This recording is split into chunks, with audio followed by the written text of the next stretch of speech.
Welcome back. All right, news of the day video for all you fine people for your Thursday, March the 9th, including a trade. I will explain when we get there, because anytime there's a trade after the deadline, questions get asked. So we'll start things off with an update on the Ottawa sale situation. 9 bids have been received, so 9 official bids, and some of them go over $900 million. Now, the highest bidder doesn't necessarily get this, right? It's not just the bid and the amount of money, it is what's your vision, what's your plan, and so there's a lot that goes into the decision on who actually ends up getting that winning bid. And so, yeah, there's 9 groups. We'll see who ends up getting the ownership of the Ottawa Senators and what happens from there. But this is good news for other owners. This increases value of their franchise. This will also mean that if the NHL does decide to expand, the expansion fee could be higher, which isn't really a surprise. It would not be a surprise to see the expansion fee next time out, like $800 million, something along those lines. As NHL revenues go up, NHL valuations of teams go up. And as I've mentioned in previous videos, for anybody looking at getting into ownership of a franchise, you get a better return on your investment with the NHL than you might with the other big leagues in North America. So, good time for the NHL from a financial perspective when it comes to their franchises, and we'll see how much Ottawa goes for and who ends up ultimately being the owner. Does Ryan Reynolds end up being a partial owner? Do we get Deadpool Senators jerseys? We may find out. Of course, that would have to go through Disney. Well aware that Ryan Reynolds doesn't own the Deadpool image. That's just what he's known for. And if he was partial owner, I would think something. And especially because Deadpool's colors are red and black, it just works. All right. That being said, we're getting closer to figuring out who the owners are going to be for the Senators. When the smoke clears, odds are it'll probably have cleared and we'll know who it is. I would say by the time the draft rolls around, that we should know. Vancouver news. So of course, now all of a sudden JT Miller's being praised locally, and I get it. His play has turned around under Tocchet. The one thing I would say is he had a really good year last year under Bruce Boudreau too. 99 points last year. He played great. The thing is that whenever you bring in a new coach, you're going to have certain players that have that bump, and maybe for Miller, maybe he's heard a lot of the naysaying going on lately too, and maybe that's part of what's spurring on his better play. But he's been playing better defensively, making better decisions. Last night's game was another example of that. And so while the market wants to see a trade happen with Miller, it would appear that the Vancouver Canucks have made up their mind they're trying to get back into the playoffs next season. And whether that's right or wrong, and whether that's a good decision or not, this appears to be the direction the franchise is headed. One good thing, too, is that I've seen a little bit of local media starting to warm up to Christian Wolanin. Yeah, Wolanin's pretty good, and he was good before the season started. I've been banging that drum all year long, and it's about time he came up. And yeah, he had a good game last night. Not top 2 in ice time or anything on the blue line, but you need depth on the blue line. And one thing I will say is that under Tocchet, you can see that some of the decisions about who plays where, they're different. And he seems to have a really good finger on the pulse of who's playing well and who deserves to be where in the lineup. Again, Boudreau had that last year. So keep in mind that when we get to this time of year, you're going to see teams that all of a sudden get better. And the temptation is going to be to pick those teams to make the playoffs. It's part of the reason why this season, coming into this season, there was an expectation for the Sens to be above that playoff line, not just beneath it. It's because they had a really strong second half of the season. Everything seemed to be coming together, and they made some really solid additions in the offseason as well.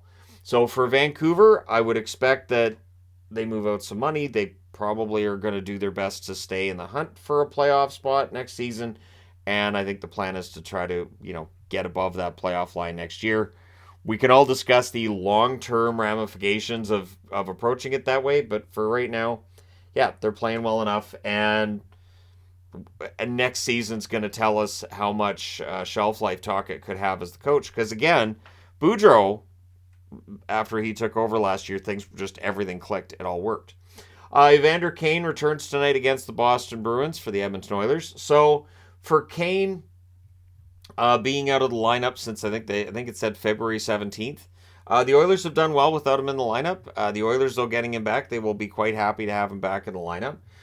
We'll see whether or not that whether or not he ends up back on the line with McDavid, does that negatively impact McDavid's goal scoring totals if he decides he's better off passing it to Kane and getting his totals up?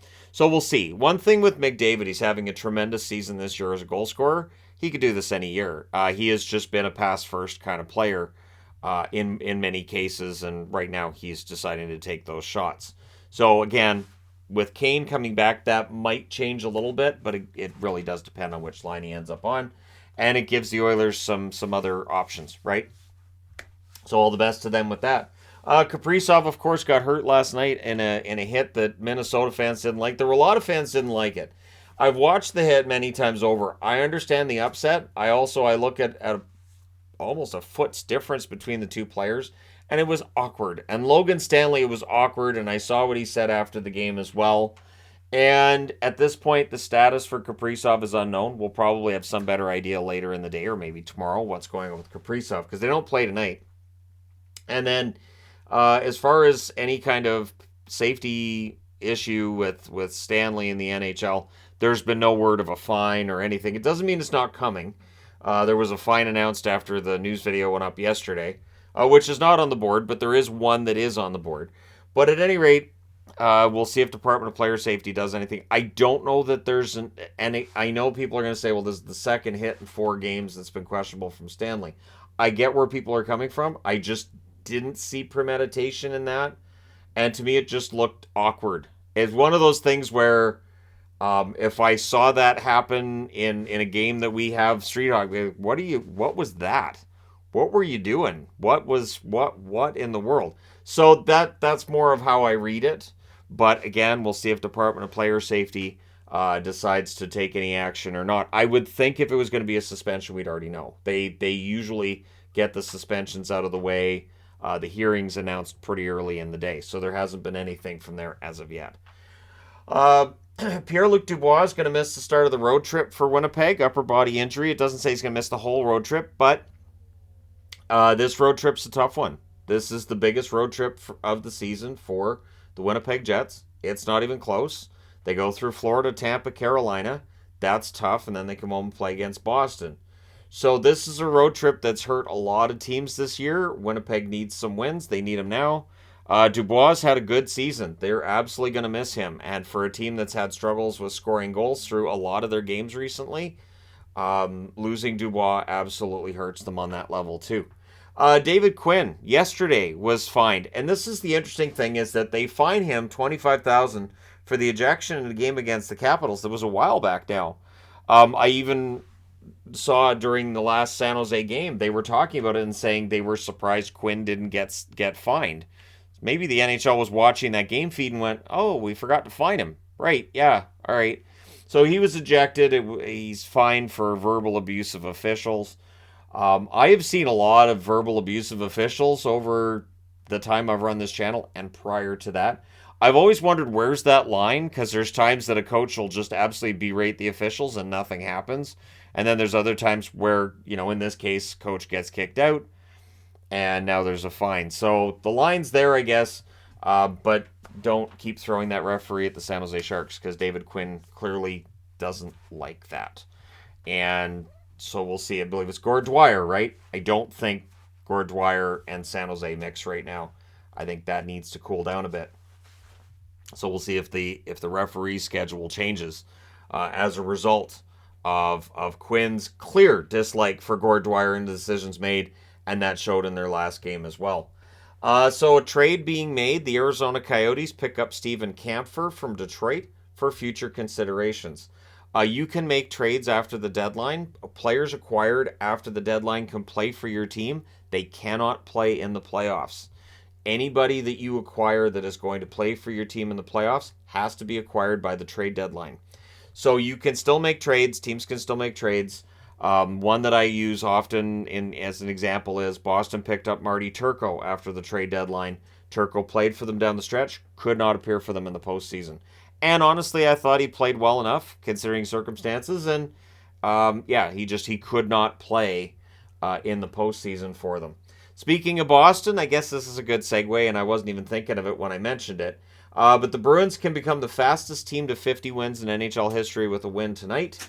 They could also clinch a playoff spot. We are over a month before the end of the season.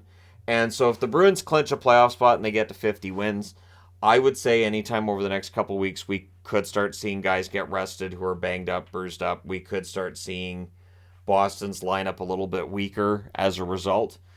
Because they really honestly can start. Load management is the term that gets thrown around a lot in the NBA.